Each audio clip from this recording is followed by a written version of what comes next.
Bob? Same. Audio correct. So we are. I know a few Irish drinking songs. Perfect. We have That's what we need.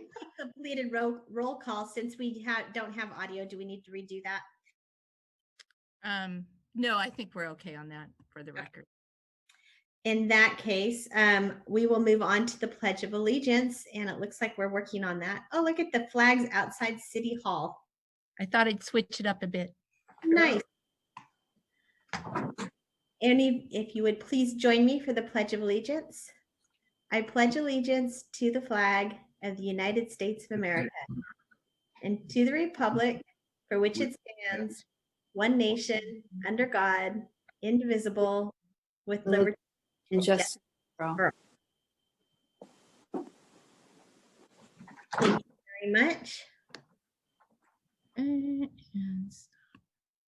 And now we have our report out from closed session. Is there anything to report out, Mr. City Attorney? There, no reportable actions were taken in closed session. Thank you very much. Oh, I should say that closed session is not over with. However, we're going to return to closed session after we adjourn there from open session. That is a fact. Thank you for reminding us about that. Next is mayor's announcements. We don't have any proclamations or reports today, so I'll just to give you guys a bit of a catch up some of the things I've been working on. I continue to serve on the Humboldt Child Care Task Force, which has been talking about a lot of really important issues to families right now who are trying to figure out how to balance childcare and school and work and the health of children. And so those conversations are rich. We get together once a week. And this week we're going to be hearing from folks from different parts of the community who work with kids, from Parks and Recs to schools to childcare providers, mentorship programs, to find out what are some of the innovative ways they're working within this very tentative system that we have right now. And what we're hearing mostly from parents is that they're not making plans for the next semester, they're making plans for the next week. And the next week they'll figure out how they're going to deal with the week after. So this is a really challenging time to be a parent and raising kids. So those of you who are doing it know that we're thinking a lot about how to make that a more, how to balance that better in this very weird time. So a lot of talk about childcare. I continue to serve on the COVID Economic Resiliency Consortium. Some of the side things that I'm working on with that are discussions about people who are moving to the area to do remote work, density refugees, climate refugees, fire refugees. We are seeing a lot of homes being sold very quickly for more money than we're used to. People are coming in from out of the area at a much faster rate than we anticipated. We always sort of knew climate refugee would be a thing we should be talking about, but like COVID has done with so many things, it's expedited those conversations. The other thing is I will be going to a meeting on Thursday. It will be the first community organizations active in disaster, which is a COAD meeting. It's a group of nonprofit organizations who sort of stand together whenever there's an emergency. So Red Cross, Food for People, Humboldt Area Foundation's putting it together. So kind of like the OES, except for it's a nonprofit version of that. And how do you respond to an emergency and make sure that everybody gets those services that they need while the OES is taking care of those other more municipal types of issues. So those were the three things that I thought I would let you know about right now. And I am still doing office hours from 3 to 5 on Mondays. So if you ever need to talk or call me, I am available and I am happy to meet with anybody. So we will move on from that to our first item on the agenda, which is public hearing. With that, I will invite Kristen Getz to come up, Senior Planner Getz, to talk about coastal sign text and local coastal program amendment. Mayor, I just wanted to announce that our public comment period for items not on the agenda, we did not have anyone who wished to speak during that, during general public comment, just FYI. Oh, okay. That's so weird. It usually takes so long to get to public comment. I was thinking it was after the public hearings. So thank you. Kristen Getz. Good evening, Mayor and Council. Can you see my screen okay? I can now. Thank you. Sure. I can see you. Do you have are you sharing your screen? I should There you be now. Now I can see it. Okay, thank you. So before you this evening is the coastal sign text and local coastal program amendment. And this amendment covers only the coastal portion of the city of Eureka. And that's shown here in the colored parcels or zone districts. And the City Council adopted interim ordinances on September 18th, 2018 to place a 45-day citywide moratorium on applications for digital signs and off-premise signs in all zone districts. And that included both the inland and the coastal zone districts. That moratorium expired on November 2nd, 2018, and the City Council, by a 4/5 vote, extended the interim ordinances for an additional 10 months and 15 days. The inland moratorium ended when the Inland Zoning Code became effective on June 20th, 2019, and Council extended the coastal moratorium on digital and off-premise signs on September 17th, 2019. And that extension was for 1 additional year. And as I mentioned, it will expire on September 17th, 2020. Although staff continues to work on an update to the local coastal program, it is still being drafted. In the meantime, staff is proposing a coastal sign amendment, and the amendment will rescind and replace Article 17 of Title 10, Chapter 5 of the Municipal Code, also known as the Old Code. And it will be replaced with the coastal sign amendment that's before you this evening. With the exception of the addition of standards specific to the CP Planning Shopping Center zone and updates to correspond with the coastal implementation plan, the language from the Inland Zoning Code sign section 155.340 has been proposed in this amendment.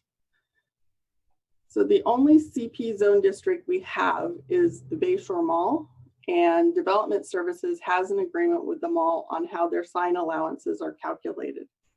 Since we're trying to move this forward quickly, instead of trying to revise the procedures and calculations we use for the mall at this time, I created special standards that are in CP table 17-1 in the amendment, and they are substantially the same limits and allowances that currently apply to the Bayshore Mall. Staff did correspond with local coastal commission staff, and based on their comments, some modifications were made to the proposed language. Also, when the document was uploaded to Granicus, the strikeout in the draft ordinance and the formatting on page 24 appear to be overridden. I believe the city clerk sent a PDF version showing the proposed changes, and on the screen is the language to determine the distance required to measure illumination of digital signs, which was missing. The staff recommends that you hold a public hearing and introduce bill number 984CS. And there is a suggested motion on the screen for you, and I can answer any questions that you may have. All right, I'm gonna make my screen big so I can see all the council members. Does anybody have any questions? None? Was that a question, Natalie? Or I'm sorry, Councilmember Castellano, not Natalie. Not at the moment. I just saw movement. Okay, it looks like we have no questions at this point. Then I will open up the public hearing for comments. Do we have any comments on this? Mayor, no, we did not have anybody approach the city or myself regarding this item. All right, then I will bring it back for comments. It looks like Councilmember Allison would like to say something.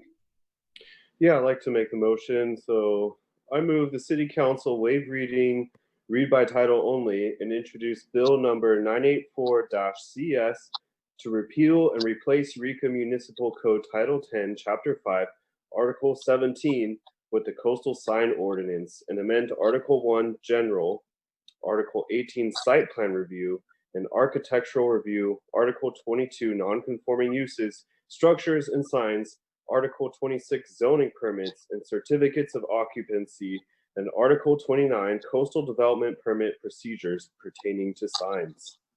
I'll second that. Right. Do we have any discussion on the item? Councilmember Burgell.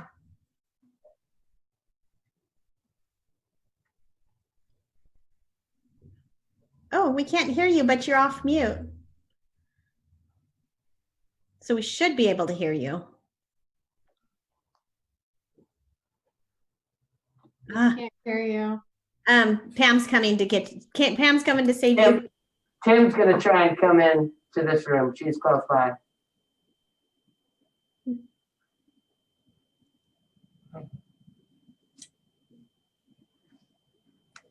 Yeah. Hi. So sorry, my question, well, we have had a lot of conversation about digital signs, and I'm just wondering, there's been a lot of talk about locations and all those things, and I'm just curious, with the break, how many, do we have applications that'll be moving forward on digital signs during this small portion? And is there a limitation on the size digital size sign right now? Sorry, I should have asked this during questions, but I was on mute.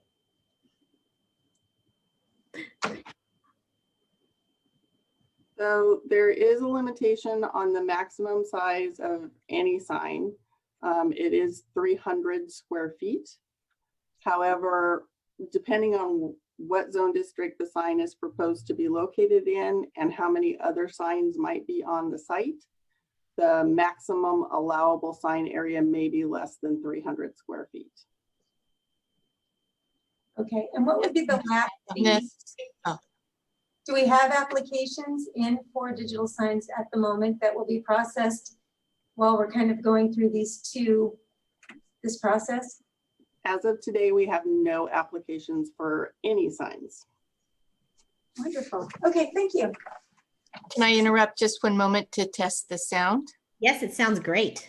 Thank you, Miguel. Thank you. All right, do we have any other discussion on this item? I just thanked you, Kimberly. See no discussion. We'll wait for our Assistant City Manager, City Clerk Powell to get back to the, oh, Councilmember Castellano. I'm pretty sure I already know the answer, but there's no possibility of extending the moratorium again. Basically, we've reached our maximum extension on a moratorium. Yes. That is correct, yes. All right. Now we will have a roll call vote, please.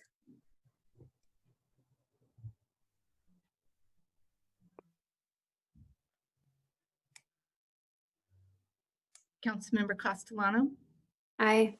Councilmember Messner, Aye. Councilmember Arroyo, Aye, and well done on this. It was very thorough. Councilman Allison, Yes. Councilmember Burgell. Yes. Unanimous yes vote, motion carries. Excellent. Thank you, everybody. And now we will move on to the next item, which is the consent calendar. Did anybody want to pull anything from the consent calendar? All right, then can I get a motion to approve it? Councilmember Messner. I'll go ahead and approve the consent calendar. I'll second. All right. Can we get a vote, please? So, Councilmember Castellano, Aye. Councilmember Messner, Aye. Councilmember Arroyo, Aye. Councilmember Allison, Yes. Councilmember Burgell. Aye. Unanimous yes vote, motion carries. All right. So we'll move on to our next item of business. We don't have any ordinances or resolutions, so we're going to move on to reports and action items. And I believe we have a guest speaker. Mr. David Yes. is here to speak about a letter of support for AB 310, California's public bank, state public bank. Hey there, David. Howdy. Mr. Cobb. Mayor, council, and staff, thank you. I reckon this will be fairly straightforward, simply because this council was at the cutting edge of support of public bank last session. Just as a reminder, that was AB 857, which allows for the creation of local and regional public banks. Happy to share and report that that was in fact passed into law. It was historic. The California Public Banking Alliance and Cooperation Humboldt were working diligently with the Department of Business Organizations to promulgate the rules for local and regional public banks. And I will say that the DBO, as a lawyer, I can tell you there are rules and then there are rules, right? Like you can write a rule that make it almost impossible to do something. You can make a rule that makes it like just falling off of a bicycle easy to do something. And the DBO was playing it straight down the middle. They said, we are not going to make it like advocates like myself were arguing, make it super easy because it's a public bank for the public good. Wall Street bankers were saying, it's public money, make it super hard. And the DBO said, the state legislature has told us to promulgate rules for a public bank and a private bank are still banks, and they were going to make it just as difficult, but no more difficult. And then COVID hit. And it became very clear to us that the ability to capitalize public banks were going to be incredibly difficult. So we shifted gears into the state legislature for the creation of a statewide public bank for California. That is AB 310. To cut to the chase, we were able to move it very rapidly through the truncated session. It was a gut and amend. Where it stands now, with support of Senator McGuire and Treasurer Fiona Ma and Controller Betty Yee in support, we have 310 ready to go. And 310 would, in essence, convert the state infrastructure bank over time to a state public bank. So I am asking for a letter of support for the principle of a California state public bank. I did submit a draft resolution that y'all can use or edit as you see fit. But again, I'm happy to answer any questions, but the main difference is this would be the creation of a state public bank that over time would allow the city of Eureka to become a depositor into a public bank. And the main important thing there is study after study shows about 50% of public infrastructure projects goes to finance to Wall Street banks for the privilege of borrowing the money to finance these projects. It's a game changer. All right. Does anybody have any questions about the letter? Or about the bill, or Councilmember Castellano? Thank you. I'm wondering if you could tell a little bit more about what it takes to convert the state IB bank to a public bank. Well, thank you, Leslie. The reality is that the legislation as currently proposed would phase that in. First, it would turn the infrastructure bank for a 1-year period into a lending institution, and then within 2 years, it would begin the process of being able to accept deposits from municipalities and other governmental jurisdictions. That's as currently proposed, and I can say that that 310 is set up so that if there is an emergency session, it will be, we're able to talk about it in the emergency session. If not, it'll be 2021. So 2021 passed, 1 year as a lending institution, 2022 deposits accepted. So, and this would be rather cutting edge, but we wouldn't be the first state to do it. Is it? I always get them confused. Nebraska? No, in North Dakota, but you're correct, Mayor. always the It's so N. close, it starts with an N. Always the N. But yes, that's right. And it's worth pointing out that North Dakota does in fact have a public bank. It's equally worth noting that that public bank has been in existence for over 100 years. And during the 2008 credit crunch, there was only one state that did not experience a credit crisis. And I bet you can guess what that is. That's because public banks, not to be coy or flippant, but the only difference, like public banks are still banks, but they're operated to benefit the public. There is no requirement to return an investment to shareholders. And as a result, it basically democratizes finance. And so yes, North Dakota does have a public bank. It's worked very successfully and it's immensely popular. And just to point out, it's not as if North Dakota is a hotbed of liberal or lefty politics. This is just good policy. Does anybody else have any questions about this? Councilmember Arroyo? I didn't think I had any questions, but I remember this topic has come up before when we've talked about public banking. Could you, I know one element of public banks that is a little perplexing to people is whether it's FDIC insured or otherwise insured, or how that money is backed. Could you talk a little bit about that? Sure can. And it's very clear that the California State Public Bank would in fact be FDIC insured. It would actually be a requirement. That's literally written into the law. Thank you. That's good to know.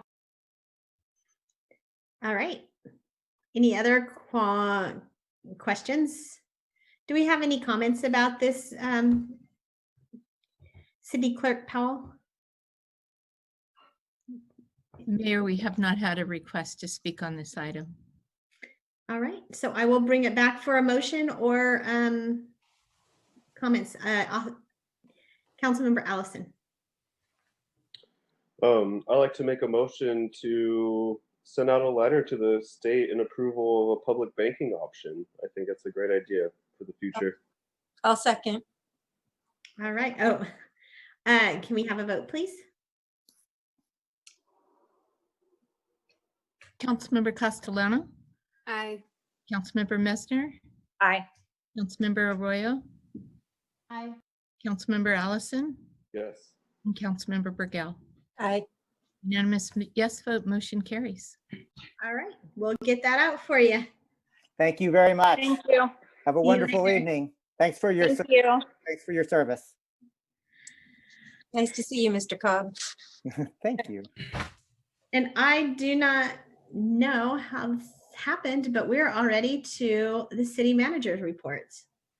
Hey, Hey, hey. so tonight we are going to have Kurt Cahoon, who is the principal at Greenway Partners and is the design build consultant that we've had on the Skywalk project.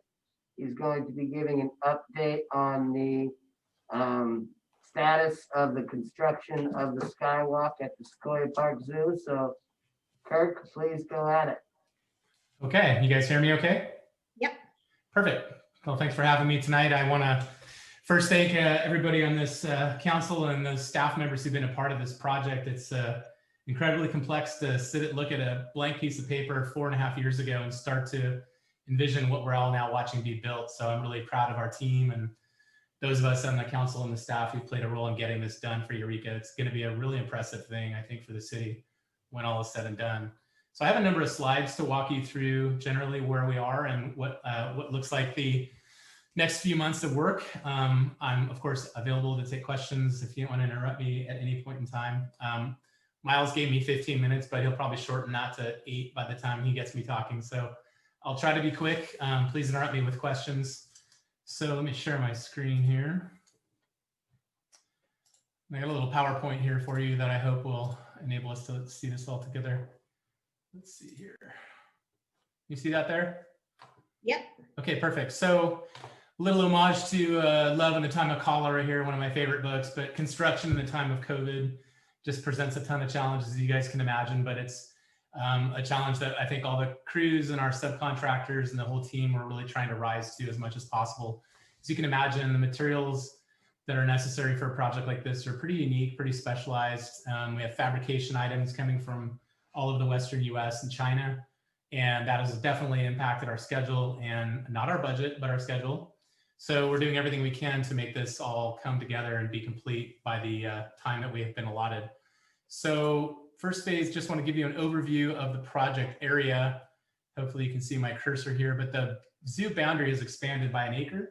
That was the first project activity that needed to happen for the bear exhibit. So that is the footprint in which we are building our ascent ramp and launch deck and the skywalk itself. So there's 3 essential components of the project. The ascent ramp is how we get from the barnyard knoll, the knoll that gets you to the barnyard within the zoo. That ascent ramp is 420 feet long, ends at a launch deck about 30 feet off the ground. And then from there is the skywalk itself, which gets you about 600 more feet of experience, terminating at around 100 feet off the ground over the ravine that gets you to the duck pond. So it's gonna be a pretty exciting, kind of exhilarating experience for people. A lot of people, maybe even myself included, I will admit, will probably want to stall out at the launch deck and call it a day. But the boldest amongst us are going to feel like 100 feet off the ground in this setting is going to feel probably like 150 or 200 feet off the ground, because we're hanging off the edge of a slope and we're going over a big wide open area. And my old college rock climbing days, you know, this is called exposure. So 100 feet off the ground in this location is going to feel really high. Anyways, really exciting. So just to give you a quick summary of where we started, this is the goal of the project, is this experience for people to get out and learn about the redwoods, the canopy itself, and of course the park itself. So when we were designing this project, we went through an entire process with the design committee, several years of work actually, of course, and you all know the funding requirements of the project magnified as the project got a lot bigger and more complex. So this is the end result we're trying to get to, is giving people a place to, you know, stare in awe at the forest, to look up, look down, be amazed like we all are every day. And I think we kind of take it for granted living around the redwoods. You know, they're fantastic trees and we all appreciate them, but you know, after a while, a tree is a tree to some people. So this is going to change that perspective for, I think, a lot of people. So from below the duck pond road, this is just again, the design images that we created. This is the ascent ramp and launch deck. My concept for this was to create sort of an old fire tower built by the Civilian Conservation Corps in the 30s. They built a lot of fire lookout towers around the Western US. And for me, that image really fit into this location. So that's the design direction we went. Just a few more design images. This is a 3D model of the design of the launch deck and ascent ramp. So there'll be railings set at about 4 feet, 3.5 feet. And the deck you'll be walking on it's an extruded, so it's called a pultrusion. It's a really durable deck. It's used in marine applications at like launches and marinas and things like that. It's got a non-slip surface on it. It's going to wear really, really well in this location. Not cheap, and it was difficult to get, but we got it and it's being installed now. So it begins. This is actually the beginning of the ascent ramp experience. So you can see our little sign there. And you're looking out from the top of the zoo, the hill that gets you to the barnyard just before the red panda. That's where this experience starts. And this experience needs to be accessible for as many people as possible. So we've really gone to a lot of extra effort to make the ramp itself, to make half of the skywalk experience itself fully accessible to people with disabilities. And that's an extra level that the city and the staff have been committed to, as well as our design teams. Not an easy thing to do, and it's definitely increased the challenge. But we're excited to say that it's going to work. So as we build, we're starting on the ground, obviously, and we're building towers up that match the ramp height as we go.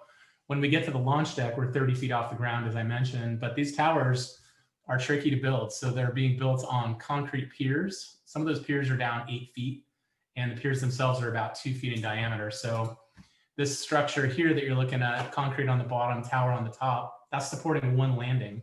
Between towers is about a 30-foot ramp, no more than 7%, 6% slope, to make sure that people with disabilities can access this whole experience.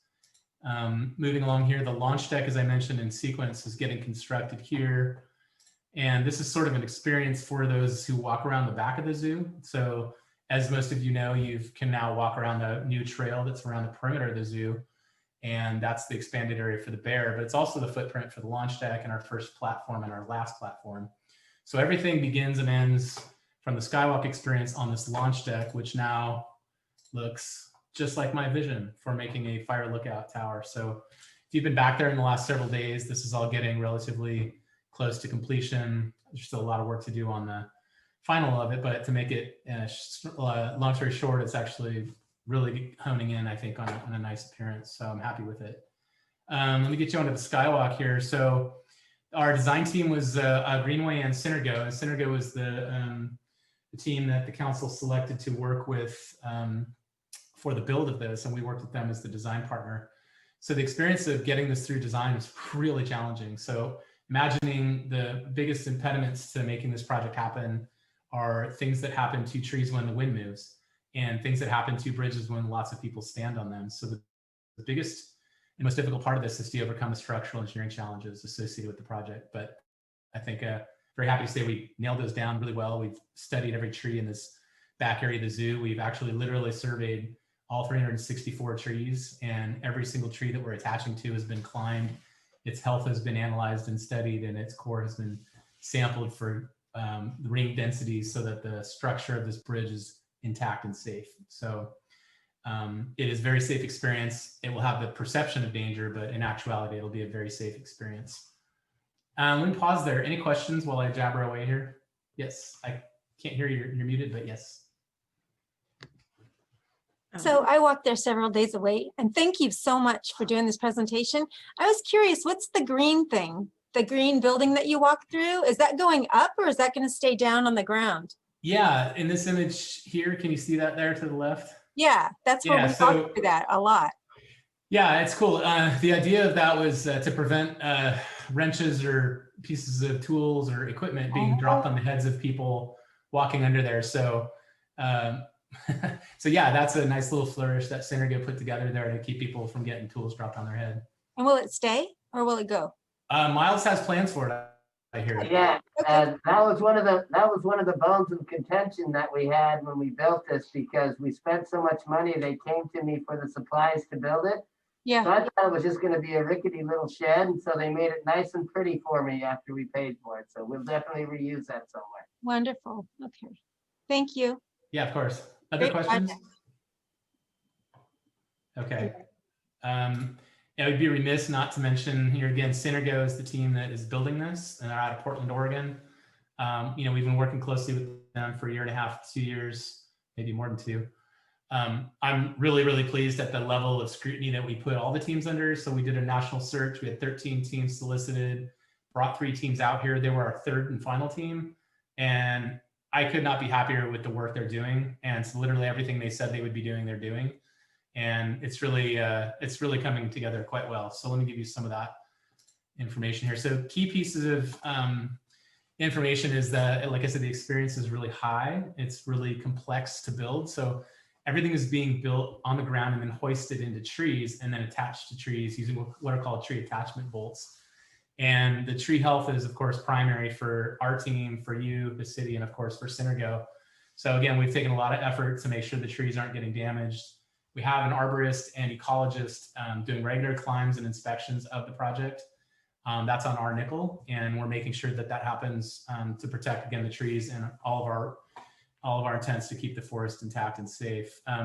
So when trees are climbed, they actually have to attach rigging much, much higher than the platforms themselves will be.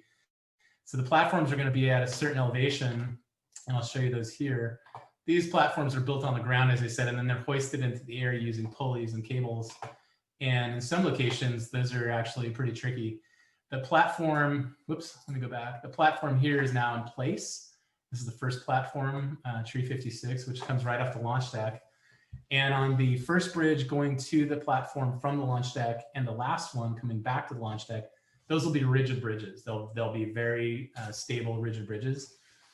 Past that, on the western edge, we're calling that the adventure leg, and that will have a feeling of kind of movement. It'll feel a little swaying and a little bit more adventure-y for those of us that don't mind that experience. The eastern leg is the accessible leg, and that is going to have a much more stable experience. But again, all these are attached by tree attachment bolts to platforms, which are attached to cable structures that are much higher up in the tree. So engineering on this is pretty tricky. Mr. Gerving there probably, did a great job in reviewing this, but it's a tricky thing to get through. Any city, and the building official here did a great job in helping us get through it. Masks are on, people are drilling tree attachment bolts. These guys are sitting at about 60 feet off the ground. This is one of my favorite photos. If you can see that, that's a person right here in the middle, and that's a high line. They've suspended cable between the two biggest, farthest trees apart, and he is literally hoisting all the cables into place with this piece of equipment right here. This is the platform for the spruce tree, which is the farthest leg of the experience. And this platform attaches to the trees, and again, had to be hoisted into position by this crazy knucklehead in this picture right here. God bless him. And they, like I said, the crew has done a great job. Most of these guys are rock climbers. I'm happy to say there's some guys my age out there doing it. I'm not one of them, but there's some crazy guys on the crew, and they're doing a really, really good job. Let's see here. So this is kind of a close-up of this image. The one I just showed you a second ago. The platform is down to the right here. And this is what we call the spruce tree, or tree G. This is the farthest out and back. There'll be an out and back leg across the Duck Pond Ravine. And that will be the place where you will go out and be 100 feet off the ground. And this is the final spruce tree to get there. And then one more, here's the platform being slung up, and then it'll be transferred over to that tree. So again, really, really tricky to make sure it's happening correctly, make sure it's safe. But I'm really pleased with the process and the project so far. Our target date initially was the end of September. The big funder was the Humboldt Lodging Alliance, Eureka Lodging Alliance, and some money for design from Arcata Lodging Alliance. And then a lot, of course, these other grant funds and commitments from other folks as well. So September was the goal. Obviously, pandemic really changed a lot of the dynamics to get a project like this done, but we're only a month behind, which I feel pretty happy about. It could have been much, much worse given the shortage of materials and challenges, but I think we're in a good place. So I rambled through that quickly, and I'm happy to take more questions. Councilmember Burdell. I'm just so excited about this project. So does the high leg, the 100-foot leg, does that go over the duck pond, or? It goes over the trail to the duck pond, which is Okay. this photo here is the trail that goes to the duck pond Okay. from the meadow. So from the meadow. Okay. Yeah. Great. Okay. Thank you. Yeah. Picnic area, I guess I would say. Yeah. Councilmember Arroyo. I'm curious if you have gone to or observed the other like Redwood Walk that's in the region. I don't even want to talk too much about it because I don't want to advertise for them. I just want to make it all about our Redwood Walk. But I'm just curious, like if there are ways already that you're seeing that we can emphasize how this experience will be different, or if there's anything you could add about that. Yeah, great question. So yes, there is one that has been constructed and is open, Trees of Mystery. And I think a lot of people on the design committee were really nervous and apprehensive about this, but your city manager, Miles, and I think quickly reassured people that tourism and destination tourism is built around density of experience. And so if you look at like Moab, Utah as a mountain biking mecca, they're not going there for one trail, they're going there for a multitude of experiences. So I think anybody who's traveling for a canopy walk experience, the more the merrier. They're going to be wanting to taste every flavor of the canopy and skywalk experience. And this gives people the chance to really do what the funders want, which is it's going to take them an extra day to stay in town, to come visit the zoo, to spend time in the city, eat dinner, stay at a hotel after visiting up north. So for me, and I think for Miles, it's actually a benefit to have another experience north of here, an hour and a half north of here. That's my perspective. Councilmember Burgell. By the way, another difference about this canopy walk is it will be going over the bear exhibit, right? So up at Trees of Mystery, they don't necessarily have you going over bears and those types of things. So it's going to be pretty exciting. Yeah, that's a great point. And we are working on that design right now, and that's coming along really well really well also. So yeah, I think that's going to be a big differentiator. You'll be literally staring at a bear exhibit. That's pretty cool. You have not stopped smiling this entire report, Kim. The whole time. It's been adorable. I love it. I grew up in this park. It's very exciting to me. Very exciting. Councilmember Messner. Get off. There we go. Yeah, it is very exciting. I cannot wait till it's completed. And I know we can get a look now just by even walking by and checking out what's happening. But it is so exciting to finally see this happening. It's been in the works for a long time. And I just want to say thank you too, also to the staff and the board of the zoo, all of the people who've been working for so long on this, including all the donors. There's been a lot of donors who've donated to this project. So just a huge thank you to all of them for it, because it's just amazing and so exciting. So thank you. I really do think a lot of people feel like this is their baby. It's a shared experience by many people, not just the city, although we are very, very proud of it. But the Lodging Alliance and the zoo and Greenway Partners and lots of folks had a big part in this.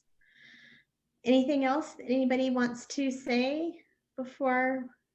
Can I just say, I know that Kurt was waiting for this and I made him rush to this, but you can give him a little sneak peek of the bear exhibit there. Yeah, I can do that. We are essentially, like I said, we're entering the final phase of schematic design right now on the bear exhibit. So this is a bear and coyote exhibit in the footprint of the expansion of the zoo where I mentioned. So back existing road in the back of the zoo you're all familiar with, and essentially that will be the kind of the halfway point of the bear exhibit. The rest of it will stretch halfway into the zoo where the little gazebo is near the otter night quarters, along the trail close to the flamingo pond, and then back again, it's almost an acre expansion of the zoo.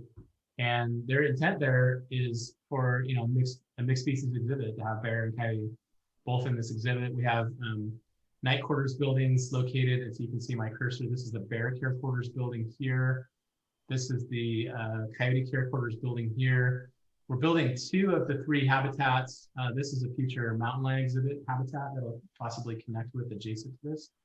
And there'll be a boardwalk that'll bring the visitor from the edge of the watershed here is termed is where the aviary is, all that concrete there. So you'll start at that location and you'll enter onto a boardwalk and be about 5 feet off the ground at the bear care quarters, which is all stylized to look and feel like a backwoods cabin, and to make it all feel like you're learning about the species and their cohabitation with humans. Those are both species that have managed to, you know, successfully survive as carnivores in a world obviously way more populated with people than they probably as a species evolves to do. So the goal of that is to bring a really enriching experience for the animals. They have to spend their whole lives in the exhibit. Nobody wants to look down on a bear in the bottom of a pool in a, you know, concrete pool. That's not fair. So this exhibit's going to feel really naturalized. There's lots of places for them to have shelter and security. The things you're looking at here, there's a pond and water feature in the main exhibit, a smaller pond area here next to the bear care quarters. And the exhibit can be shifted, so the animals will have the ability to be separated if they don't coexist well. The transfer fencing will happen under the boardwalk and along the back of the boardwalk in this location. And I'll give you a cross section of this. And we were working with the same team we worked with on the Watershed Heroes project, Studio Hanson Roberts, their zoo design team out of Bainbridge Island, and they're great. We've enjoyed, as always, working with them. So this would be a view of what you'd see on the boardwalk looking back in the bear exhibit. And bears have to be kept about 10 feet under, you know, they can't climb very well above 10 feet in certain conditions. So we're actually using a very specialized metal panel to keep them inside the bear exhibit and not jump outside the bear exhibit. They also have the pool there that's about 5 feet deep with about 5 feet of metal panels sticking over it. And then people safely behind a guardrail with glass. So again, the experience is really paramount to both the visitors as well as the animals, that it feels like a very enlightening and enriching experience really for animals and people. And then the keepers, of course, they need to be able to safely take care of the animals and not be imperiled.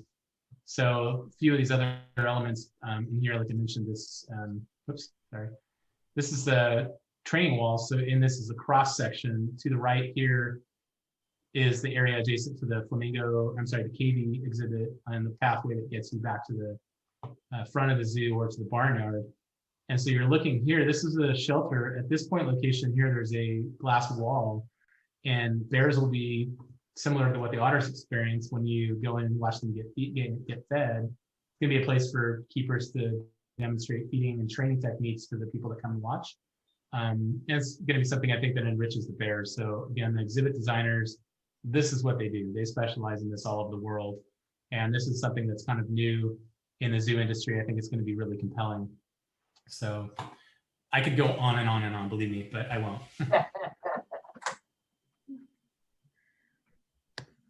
All right, any final comments? That was really, it's so exciting always to hear the progress. All right, we'll let Kim, how about this, Kim? Why don't we let our Councilmember Castellano say something, and then we'll let you give the last comment because you're so excited about this. Okay, Councilmember Castellano. Just want to say thank you. I'm really excited. I'm excited for the adventure leg, I'll admit. Yeah, thanks for all the hard work. And I think this is going to be a fantastic asset for Eureka. Looking forward to it. Thank you. All right, take us out, Councilmember Bergel. Well, I just too want to just say thank you. And I just so love the direction our zoo is going with, you know, conservation and education, and making these opportunities where we can actually interact with the animals to a degree. And then this whole canopy walk, it's such a game changer. And I'm so excited to see the benefits to our city and to see Councilmember Castellano doing her silks off the 100 foot. No, don't try that at home. Anyway, thank you very much for your presentation and all you're doing and in the Zoo Foundation, because you're killing it. Thank you. Cool. Thanks, guys. Appreciate it. Thanks. See you later. Okay. Bye-bye. And with that, do you want to close out with anything, Miles, since this is the city I manager? just want to thank Greenway Partners and all of the staff that have been working on this Greenway, from Watershed Heroes on through this project, all of the master plan design concepts, and working with not only city staff, but foundation staff and all the other consultants that are experts in this field. I can assure you that by the end of this master plan experience for them, there'll be another Studio Henson Roberts that have pretty good knowledge about how to design a zoo, and they've done a great job, and they're extremely cost effective, and they take grief from me very well. So I appreciate Kurt and Matt and everybody else that works there for sure. Thank you. I appreciate the comments, and it's really an honor to work with everybody on the team, and the city staff's awesome. Donna and Gretchen and Christine and Miles are fantastic. So it's really fun to work with everybody. Yay. Great project. Okay, guys. Thank you so much. Bye-bye. So, and if there wasn't any other topic that you wanted to touch on, my city manager Slattery, then we'll move on. That's all I have tonight, Mayor. Thank you. All right. So we'll go to council reports, and I'm going to just go around and call on you. So we'll start with Councilmember Castellano. Okay, let's see. It's been a busy couple weeks, mostly all on Zoom, but let's see, have been continuing to participate in the COVID Economic Resilience Consortium. As part of that, I'm in a few different other groups that also meet, and that's the equity group, the broadband working group, the arts and culture group, and the remote worker recruitment group. Let's see, I've been hosting a monthly regional arts leadership roundtable with arts leaders from Trinity, Del Norte, Mendocino, and Humboldt County. And we met today, and it was really productive. And it's always good to get that group together. Let's see, I attended a couple of just house meetings with members of our community to really make sure people aren't slipping through the cracks in terms of housing needs. And I appreciate interim city manager Slattery for participating in those meetings. I think it was really productive. And, you know, I just value the work our city is doing to make sure that people aren't losing access to housing during this time. And then I'm still part of the homeless leadership working group, and I attended NORCAN's equity and decision making workshop, and hosted and presented at the Cultivating Resilience Symposium for Artists. So that's what I've been up to. Thank you very much. Councilmember Arroyo. Great. Well, I have been doing contact tracing in the community, which is an interesting experience, and definitely something I never would have imagined for 2020 is that I would be doing contact tracing amidst a pandemic, but I am. And additionally, I'm back to teaching at Humboldt State University, so it's been great to meet many of the students and learn that a lot of the students at Humboldt State actually did come back to Humboldt, even if they went elsewhere for the summer. Many either stayed here or came back to live in Humboldt, which is a great benefit for our community, you know, as far as our community strength and resilience and economy and so many things. So it's great to meet them and welcome them back, even though we're interacting all online. As far as city efforts, I'm really hoping to encourage all of you and the entire community to participate in California Coastal Cleanup Month. Typically, Coastal Cleanup Day is in late September, and the city has always had an organized event to do cleanup, and I know that this year that's not reasonable or appropriate, so people are being encouraged to clean up all month long, to go out with your family unit or a friend and stay socially distanced and do a cleanup. So I would encourage council members to do that and to share the word on that. And I'd love to have a buddy to go on a cleanup walk with later this month if anyone wants to go on a weekend and clean up some trash.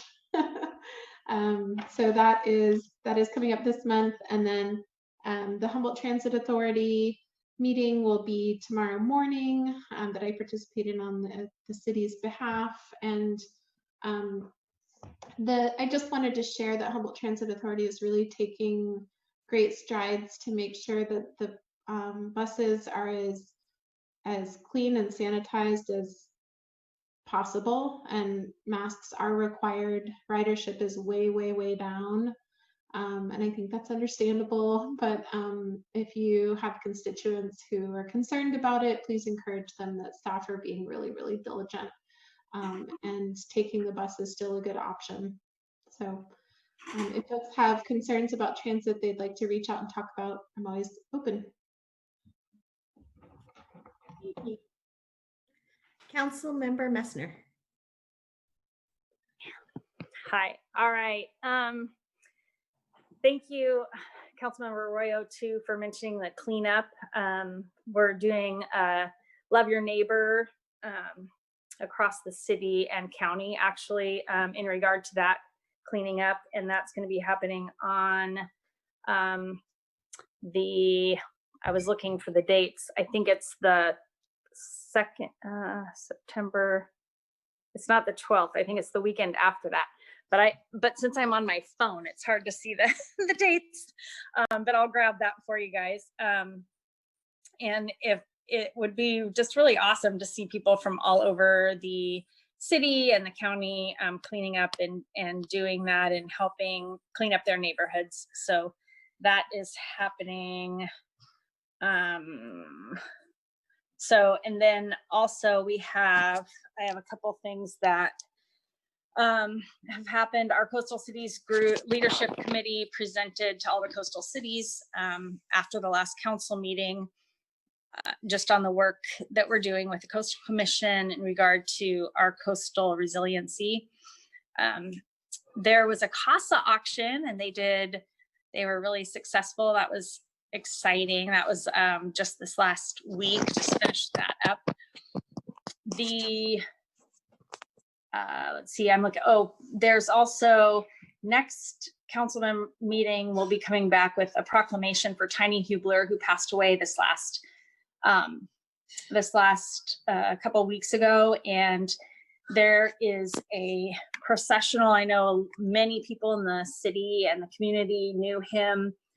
He was in our fire department for 25 years in the Eureka City Fire Department. He also volunteered with the Neeland Fire Department. He worked heavily with a number of different like places within our community. He helped build the Neeland Fire Department, actually.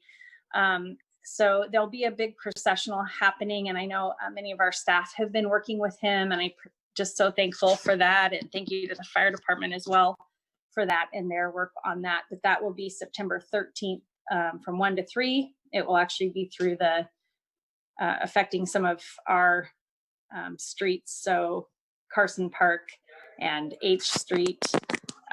So if you wonder what's happening and you're not a part of it, just letting the city know that that's a processional for a really member that's impacted the city a lot. Let's see. And then also just so happy to see our community has moved into level 2, or the orange level with COVID, and so exciting to keep being diligent with our Wear the Mask campaign and ensuring that we keep moving forward in regard to this pandemic in a healthy and productive way. So I'm thankful to all of the community who's helped make that happen. It's part of why, even as Mayor Seaman mentioned before, people are coming to our community to to a place that is safe and really is community focused, and we work together well. So thank you to the community for all of that and all your work in doing that, and continue to wear your masks and be safe. So thank you. That's it. Councilmember Ellison. Nothing to share. Okay, thank you. Councilmember Burgell. Thank you. I have a couple of things. One thing I wanted to bring forward that I just had such a great time a couple of weeks ago. I had some surprise people coming through town, and we were able to play tourist all day in our city. And I'll tell you guys, it was so amazing. We went on a carriage ride. We hung out in Old Town. We went to Hickory Trail. We had a snack at Seamus, and then we went over to the zoo and walked behind the zoo trail so that they could see the Redwood Skywalk and what it's going to look like. And then we just hung out in my backyard in this beautiful day in this beautiful city. And they were just totally blown away at how awesome our city is. And I was like, well, of course it's awesome. It's just, so I'd encourage folks to get out and play tourist. I mean, where we live it's fabulous. There's just so much to do, outdoors, indoors, which we're not doing too much indoors, but a lot of outdoor stuff. And it was really a great day. And I love where we live. Secondly, last night we finished to put the final touches on the building at Ross Park, and we missed you, Councilmember Castellano. She's always there to help us, but she wasn't there last night.